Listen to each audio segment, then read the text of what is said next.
আসসালামু আলাইকুম। আশা করি সবাই খুব ভালো আছেন। স্বাগত জানাচ্ছি আজকের বেশ মজার একটা রেসিপিতে। বানাবো রাইস কুরকুরে। যেমন মচমচে তেমন ঝাল, খেতে অসাধারণ লাগে। ছোট বড় সবাই খুব প্রশংসা করবে। চলুন তাহলে দেখে নিই খুব সহজ এই মজার রেসিপিটি।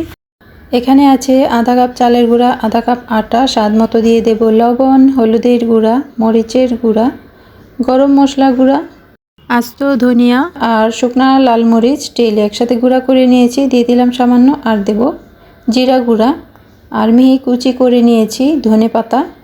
এবার নর্মাল পানি দিয়ে ব্যাটারটা গুলে নেব। অনেক পাতলা হবে না, একটু ঘন করে গুলে নেব, যেন সসের বোতল বা পানির বোতল ফোঁটা করে বানাতে পারেন সেই ছিদ্র দিয়ে পরে এমন করে গুলাটা গুলে নিতে হবে।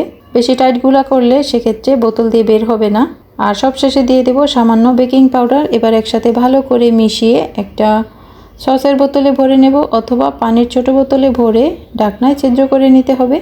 এবার তেল গরম করে চুলার জালটা মিডিয়াম লোতে রেখে ভেজে নিতে হবে। চিকন মোটা যার যার মতো করে বানিয়ে নিতে হবে। তো আমি চিকন চিকন করেই দিয়েছি। যদি চাপ দিয়ে নেন তাহলে মোটা করে পড়বে, আর হালকা চাপে চিকন করে বের হবে। আর পানির বোতল দিয়ে বানালে সেক্ষেত্রে ছিদ্রটা যত বড় হবে কুরকুরেও সেই রকম বড় করে পড়বে। তো একইভাবে আমি সবগুলো বানিয়ে মচমচা করে ভেজে তারপর তেল থেকে তুলে নেব। একটু ডিপ ফ্রাই করতে হবে। কালারটা যখন লাল হবে তখনই নামাতে হবে, তাহলে বেশি মচমচে হবে।